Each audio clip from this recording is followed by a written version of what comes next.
2 weeks after South Africa's presentation in front of the International Court of Justice against Israel for a presumptive violation on the Convention for the Prevention of Genocide, today finally the court has actually issued a preliminary ruling. To discuss it with us is Luis Moreno Ocampo, former prosecutor of the ICC. Thank you for being with Deutsche Welle.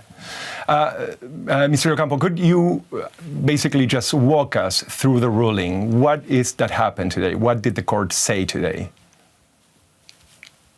The summary could be the judges were tough on Israel that a genocide is a serious, imminent risk of genocide for all the people in Gaza. That were very clear and strong, but they were in some way gave Israel time to adjust. They gave Israel the time to come back to measures to transform the situation in Gaza, and they had to report in 1 month. So that's why it's a mixed combination that shows that the 15 judges who made the majority made compromise between them, particularly the president of the court, the U.S. judge. She came from a State Department experience, so the fact that she voted for the majority, saying it's a risk of genocide, very clear, it's really important. And also the measures giving space to Israel is also, I think, part of her power.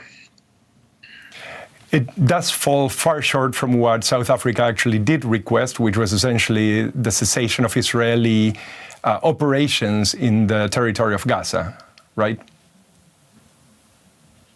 Well, maybe it's not exactly what South Africa requested, but I think South Africa deserved recognition and gratitude, because South Africa is just one of 153 countries, including Germany and US, who are state parties of the Genocide Convention. All of them have an obligation erga omnes, as to say the court, so an obligation not just to behave themselves. All the state parties of the Genocide Convention have the obligation to prevent other states to commit the crimes, and that's what South Africa did. South Africa, we need to be thankful for South Africa move, because triggered a different dimension. No more wars, legal discussions. That is the opportunity that South Africa is giving us. Transform a war in, Critics would say that, the possibility of this having actually direct effect on the ground, we had been seeing the death of civilians on a daily basis, are actually very limited. Do you see it the same way? No, I think people don't understand how the international legal system works. Because if you see the court decision is long, but it also quotes Article 3 of the Genocide Convention, and talking about complicity. And that's the message. The US cannot support a similar campaign now, because it could be accomplice of genocide. So that's why what I expect is now Netanyahu, yes, is rejecting the court decision, but Biden has the same space. President Biden has 1 month to transform the game. So you think that to some degree this actually will also exert very powerful force on Israel allies who up until this point have given Israel more or less a free pass in terms of conducting its military operations?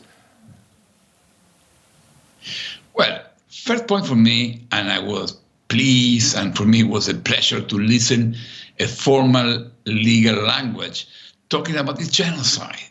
And they say there are 1.7 million people displaced in a population of 2.2 million people. So imagine it's like more than 60 million people in Germany. It's huge, with the majority of the people displaced, and 93% of them starving. So that is what the court described, quoting different sources.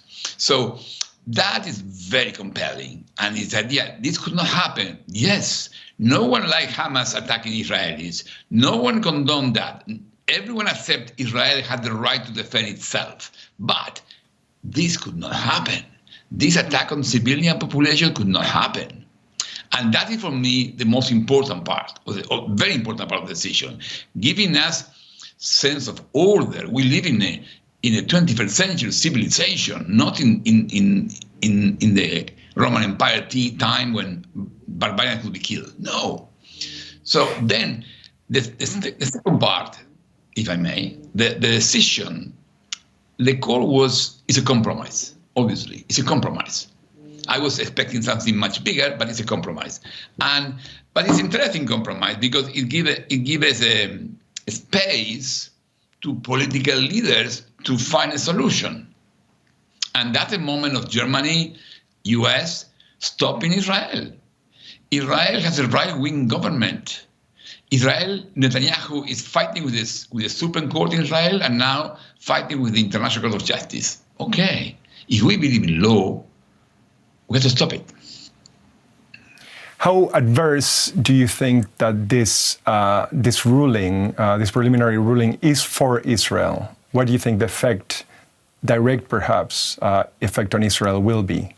Well, the court is saying to Israel, what you are doing is a very imminent risk of genocide for these people in Gaza. What else could be good over? Imagine Israel, a state built to avoid the Nazi genocide, is now committing a genocide. That is what they're saying. And that's why right now, the judges were very careful. They say it's an imminent risk. They are not saying it did it. They say it's an imminent risk that the victims suffer genocide. That's what they say. Imminent risk. And that's why, to protect them, measures have to be taken. That's what the court is saying. That's huge. It's a very careful language, but it's huge. So Israel had to adjust now. This is not a court of Palestinians. This is a court of people from all over the world. And that's why it's so important the U.S. judge rule in favor of the majority. The application enforcement of the ruling will much depend essentially on the international community, correct? There is no actual mechanism for enforcement of the rulings, even though this is now essentially becomes international jurisprudence, right? Well, that's why it's interesting, because the court did not say, stop the blockade, stop the bombing, did not give this type of specific instruction that I expected. The court did something different that could be smarter. The court said, Israel had to decide how to stop it, came to us in a month and to tell us what you are doing. So Israel now is on notice. Whatever you are saying, if you continue doing that, it's a genocide. And to tell us you are doing something different, you have to give us a report and the court will decide. So in this sense, the court keep enforcement ability because it's forcing Israel to do it and come back to the court.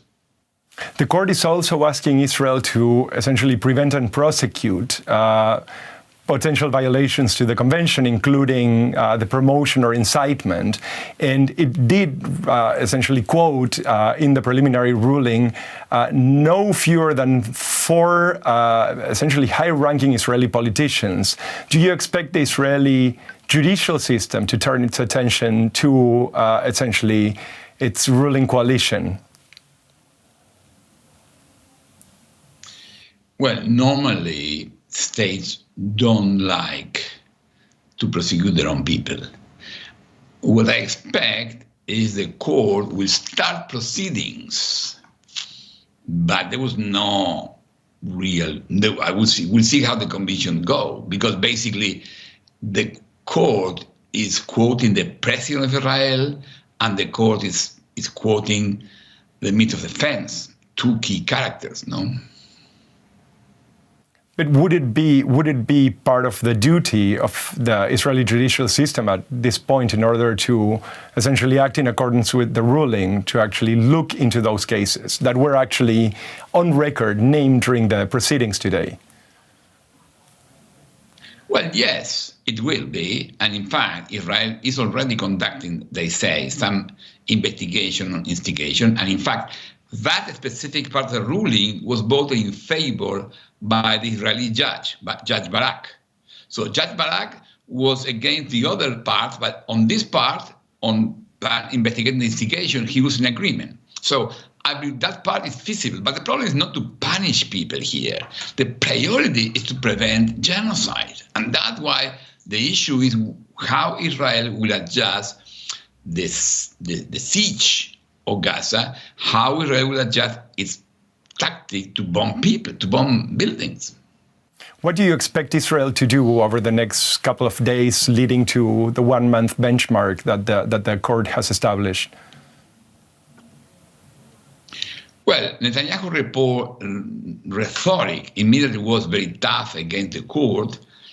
And I think now we'll see what's happening with the U.S. The U.S. now, I think this decision is pretty much something that the U.S. wanted, because it's giving a space to the U.S. to maneuver. I think now U.S. is sent the CIA director to Qatar to negotiate a new hostage release, and that could be a next step, a pause in the conflict based on free the hostages. That could be a political maneuver to stop the conflict for different reasons, and that could happen. This is not the end of the process. Now the case will move to the merit phase. Can you explain a little bit what that's about? When should be expected? No, but this is the most important decision. This and the decision in a month when Israel came with the measures. The final conclusion will be 8 years, 10 years, 9 years. Will be important because the way the court built precedents. We are now discussing something similar than the decision on Bosnia taken in 2007. So that's the court system working. So the final decision will be important, but not to protect the Palestinians. To protect the Palestinians is now. And you think that this will have an immediate impact on protecting Palestinian lives? Meaning in the next couple of days, I mean, we follow obviously the news cycle and we are seeing these things daily. Do you think that this would have an immediate impact on the ground? I will measure in the next 2 weeks, not 2 days. I believe now the court gave the ball back to Israel, and U.S. has a meaningful role because U.S. is supporting Israel politically. U.S. veto a Security Council resolution, and U.S. is supporting Israel military. Israel fleet is there, protecting Israel from Lebanon, Hezbollah, and Iran. The problem now is U.S. support to Israel could be complicity on genocide. That's a new limit now. And that's why the U.S. had to adjust drastically, and the U.S. will be a very difficult time for U.S. to adjust Netanyahu, because Netanyahu is fighting for survival, and he's a survivor. He's a big survivor, but now he's fighting to stay in power. It's not more about Israel; it's about himself. So, and then he is running. He cannot go back. That's why the next weeks are about Palestinians, but also about the relation between U.S. and Israel government. Mr. Luis Moreno Ocampo, that's all we have time for, but we're very, very grateful for joining us at Deutsche Welle and hope to talk to you again soon. Very grateful for the conversation.